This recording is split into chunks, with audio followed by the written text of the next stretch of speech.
Hello! Well now, when last we left, our fearless necro hunters were taking a rest and licking their wounds after a short battle with a band of mindless zombies. Something is afoot beneath the earth. So let's return and let the tale continue to unfold.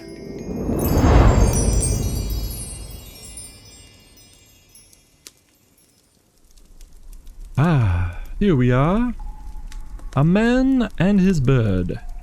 Or a bird and his man, depending on how you look at it. Either way, lifelong inseparable friends. Setting a few makeshift bandages and splints, sharing a small meal of berries and crackers, then trying to catch a few grains of sleep-deprived sand from the ceaseless hourglass of time. But I'm afraid neither would receive much rest. With the glowing embers of their small fire flickering away, nightmares began to torment their dreams. Though Fitz seemed to fare a little better. Huck, on the other hand, resigned to keep watch and stoke the flames. He didn't like what the images his closed eyes showed him, preferring to reminisce about the past than let the nightmares win. Recalling a time in their youth when evil seemed like a faraway bedtime story, meant to teach him about morals and justice, rather than the truth of how often their adult daily lives would intertwine with such wickedness. He adjusted his posture and shifted to thoughts of a particularly sunny day in the fen, when Fitz and himself were just beginning to explore and understand the usefulness of shared vision. A little spell that allows them to see through each other's eyes. Running along on the many stumps of fallen trees, Huck's navigation of his boggy home was unmatched. Well, save for Fitz, who can and was flying above it all, which offered a prime opportunity for them to make yet another attempt at this new skill. If Huck could only master the transition, he wouldn't miss a step if he were suddenly struck blind or had urgency in the middle of the night. This could be an indispensable part of their repertoire. So, humming a quick tune through labored breathing, they gave it another shot. And with the next down tree in view, and Huck in midair, he closed his eyes. Time slowed for a moment as the now familiar feeling of rushing wind hit his vision. Blurry around the edges, objects came into view, then zoomed by. That jarring but wonderful feeling of knowing the weight of his body, then looking down and seeing himself was always a little absurd. The vision broke, and Huck found himself face down in a pool of stagnant mud. The tree he was supposed to land on was just next to him. Lifting his head and turning around to sit with his regret, he could hear Fitz laughing as the raven swooped down. Covered head to toe in the mossy muck, he should have felt sad, or maybe mad, about another failure. But Huck was smiling, for his boot was touching the tree he was aiming for.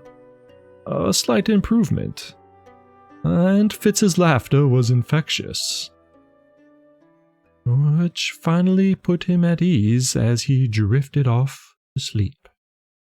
But as he did so, a cold, decayed hand reached out into the dark. Startled awake and dripping with sweat, Huck quickly rubbed his bleary eyes and got his bearings. Yup, still in the tomb. Then checked on Fitz, who was already awake and watching him with a tilted head. You too, huh? Was it the hand? Asked Fitz. Huck replied while massaging the back of his neck. Yeah, thought so, said Fitz as he stretched out and spread his good wing. Are you feeling well enough to push on? I don't think either of us wants to spend another night down here. You're right about that. Let's finish this. And with Fitz's determined reply, Huck gently placed him in the pouch around his waist, then fashioned a new torch out of the dying campfire before snuffing it out entirely with his boot, and turning his head to the end of the corridor that was bathed in darkness. The corpses from earlier were still lifeless on the soiled floor, and they skirted around the edge of them, hugging the broken walls. Fitz stared at the bodies as they passed, and had a pondering question. Why are necromancers so obsessed with the dead? That's a good question, Huck replied as they moved on. Probably for many reasons. Knowledge, power, control. But I think most likely it's because they are cowards. Cowards? Scared of the loss and everything that comes from meaningful relationships. But most of all scared of mortality, putting themselves as close to death as possible in hopes of avoiding it altogether, trying to control their afterlife, as it were. Rounding the corner at the end of this hallway, they were met with just another hallway, so they walked on. Seems like a sad way to live, if you ask me. I'm sure there are pros and cons, but I agree with you. Surrounding yourself with this filth has to take its toll on the mind. Not to mention the defilement of people laid to rest. Their thoughts trailed off as they approached the end of the corridor, met by a heavy, smooth stone door plain as the wall itself.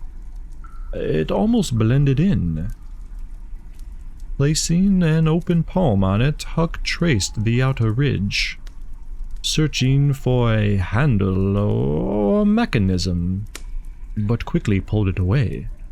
I can feel some sort of dark magic emanating from within. I believe we found our purveyor of undead, but how do we get in? He scanned the wall with the torch to no avail. Huck, can you cover the light? Lowering the torch, he turned around and stuck it into the ground behind a small broken crypt, dimming the orange glow and reflecting the light in the opposite direction. Then turned to face the door again. Aha! There! Fitz exclaimed. Where? Huck replied. For a tiny green light could now be seen flowing out of a very small gap in the right edge of the door, though Huck's human eyes could not detect it.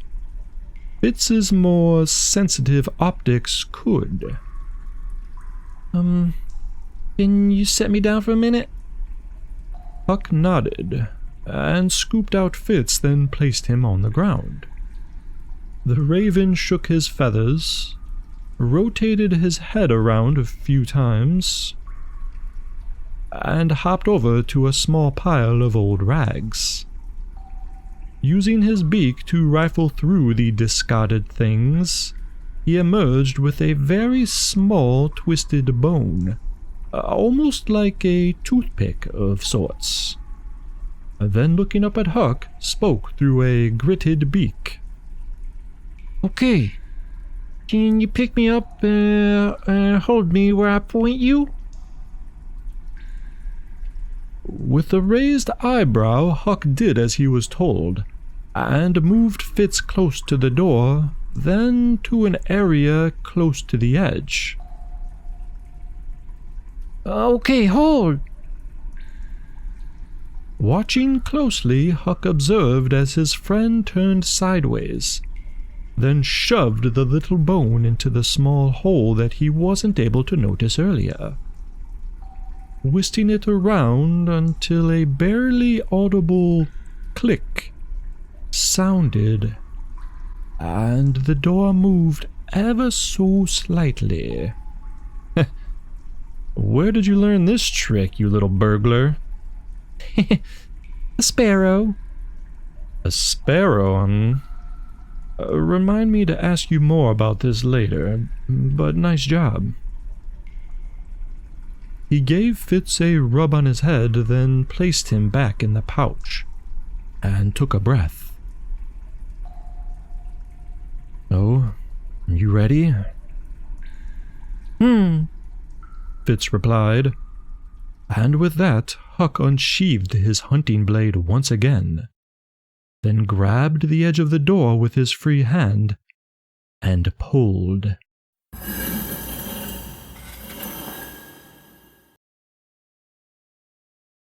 That's it for this week, folks. Apparently I was mistaken last time when I said this would be the final episode. But next time for sure. Now then, I have something special for you over this holiday break, so stay tuned over the next few days, and I'll be seeing you very soon. So until then, farewell for now.